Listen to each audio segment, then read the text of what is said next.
Hi, everyone, and welcome back to Daily Duo English. I'm Emily.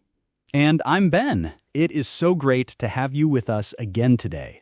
Today, we are talking about something I think everyone, and I mean everyone, has experienced. Ben, quick question for you. Have you ever wanted to talk to someone, but your brain just completely freezes? Oh, absolutely. All the time. Your heart starts beating a little faster. You have a million things you could say, but none of them seem right. You want to sound friendly and natural, but you're worried you'll sound awkward or even a little strange. Exactly. And for English learners, that feeling can be even stronger. You're not just thinking about what to say, but also how to say it in another language. It's a lot of pressure. But we have some really good news. We're going to show you exactly how to start conversations naturally without any of that uncomfortable, awkward silence. And we promise by the end of this episode, you will have real, useful, and simple phrases that you can try immediately. Sound good? Let's get started. So, Emily, why is this skill so important for English learners? It's more than just talking, right? It really is. Starting a simple conversation is the very first step to everything else. It's how you practice your English in the real world. It's how you make new friends, and it's how you build your confidence little by little. I love that. Let's think of a real-life situation. Imagine you're in a new class, maybe a language class or a cooking class. You sit down next to someone who looks friendly. If you just stay quiet and look at your phone, that chance to connect, to practice, is gone forever. Or another one, you're at a cafe and the person at the table next to you is reading a book by your favorite author. It's a perfect opportunity, but if you don't say anything, the moment just passes by. We've all been there. But here's the magic part.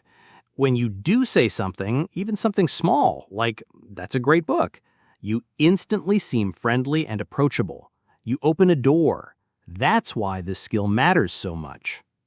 Okay, so before we get to the good things to do, let's talk about what often goes wrong. Let's cover some common mistakes. Yes, the conversation traps. Mistake number one, sounding too formal. Like a robot or someone in a job interview. For example, "Hello, my name is Ben. How are you today?" Right, it's grammatically perfect, but it feels a little stiff and unnatural for a casual chat. It doesn't invite a relaxed response. Okay, mistake number two is the opposite problem, saying too little. You walk up to someone and just say, "Hi," and then nothing, just silence. That's the definition of awkward silence. The conversation dies before it even begins. It puts all the pressure on the other person to think of something to say next. All right, mistake number three is a big one, asking something too personal right away. I've heard people ask things like, "Why are you alone?" Or, "How much money do you earn?" Ooh, yes. That can make people very uncomfortable. In many cultures, topics like age, money, politics, or relationship status are not for conversations with new people. It's best to avoid them. Definitely. Okay, mistake number four is starting with something negative. For example, you're at a party and you say to someone, "Ugh, this music is terrible." That's a risky start. What if their best friend is the DJ? Or what if they love that song?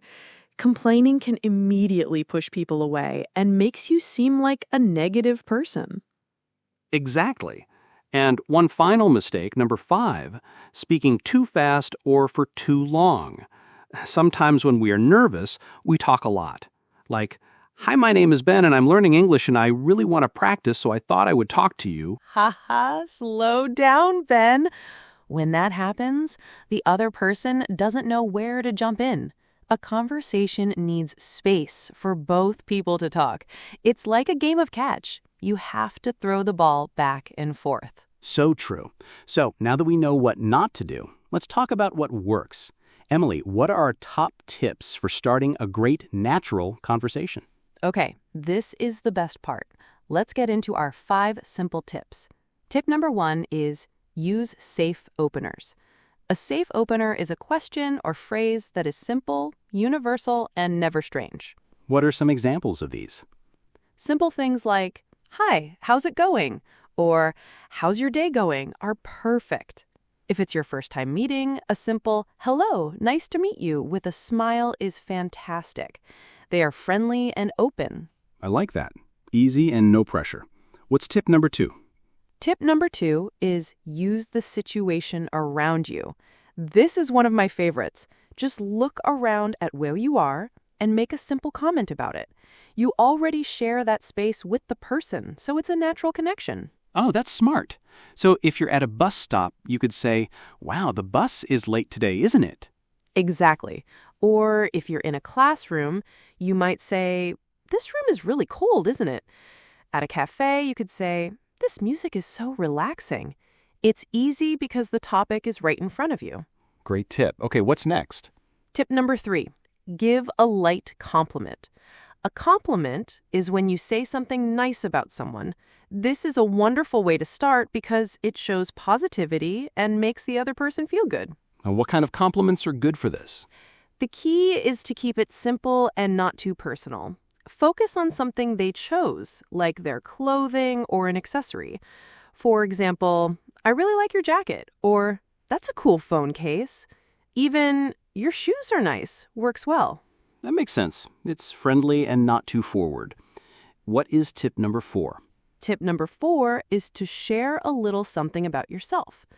This is like opening a small door to your own life, which invites them to do the same.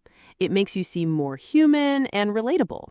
So it should be connected to the situation, right? For example, if you're at a library or a cafe, you could say, "This is my first time here. Do you come often?"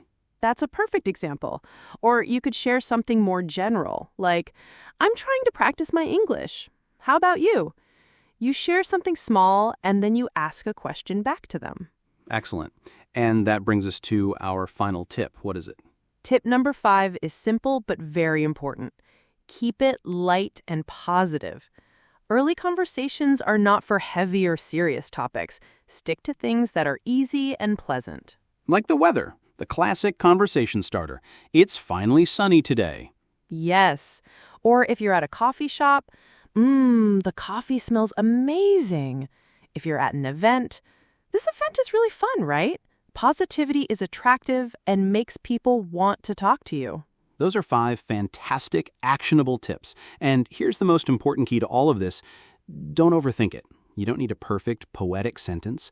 Short, simple, friendly lines are more than enough. That is the best advice. All right, are you ready to practice? Now let's try this together. We're going to give you a situation, and your job is to think of one line you could say.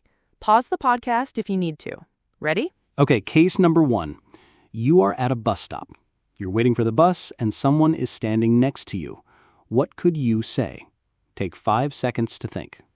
Okay, what did you come up with? Here are a few ideas from us. You could use the situation and say, "The bus seems to be running late today, doesn't it?" Or you could give a light compliment. "Excuse me, I love your backpack. It's a great color." Or just a safe opener. "Hi, how's your day going?" All of those work perfectly. Great job. Let's try another. Case number 2. You are in class. You sit next to someone new. What's one thing you could say? Think about it. All right, let's hear some examples. I might share something about myself and ask a question. "Hi, is this your first time in this class? I'm Emily." Good one. I might comment on the situation. "I've heard this teacher's really good. Are you excited for the class?" Or a compliment on their supplies. "That's a really cool notebook." Simple, easy, and friendly. Okay, you're doing great. Case number 3. You are in a coffee shop. You see someone drinking the same coffee that you like. What could you say to them? Okay, time's up. For this one, you have a perfect shared interest. You could say, "Oh, is that the vanilla latte? That's my favorite drink here. It's so good, right?" Or you could just keep it simple and positive, like, that looks delicious. I might have to try that next time. Let's do 2 more. Case 4. You're at the gym. You and another person are both waiting for the treadmill. What do you say? Okay, I'd probably comment on the situation. Something like, it's always so busy at this time, right? That's a great one because they will probably agree. Or you could ask a light question, like, "Is this your first time coming this week?" Last one. Case number 5. You're at the grocery store. You and another person are both looking at the apples. What could you say? Okay, for this, a simple comment is perfect. You could say, "These apples look really fresh today." Or you could ask for a small piece of advice, which makes people feel helpful. I'm trying to decide which apples are best for baking a pie. Do you have a favorite? Wonderful. Great job on that practice session. See, you already have so many great ideas you can use. Let's do a very quick review of everything we learned today. First, we learned why this matters. Starting conversations opens doors to practice, friendships, and building confidence. Second, we talked about the common mistakes to avoid: being too formal, saying too little, being too personal, starting negative, or talking too much. And third, our 5 amazing working methods. Let's list them one more time. 1. Use safe openers like, "Hi, how's it going?" 2. Use the situation like, "It's crowded today, isn't it?" 3. Give light compliments like, "I like your shoes." 4. Share a little about yourself like, "I'm new here. How about you?" And 5. Keep it light and positive like, "It's great to finally have some sunshine." Each of these makes you sound friendly and natural. And remember, you only need one to get started. The most important thing to remember is that conversations don't need to be perfect. They just need to start. That's such a good point, Emily. Don't wait for the perfect words. One simple, friendly sentence is enough. Every time you say hi or how's your day, you become a little braver and a little more fluent. It's a small step that leads to big progress. So, here is our challenge for you. What's one conversation starter you'll try to use this week?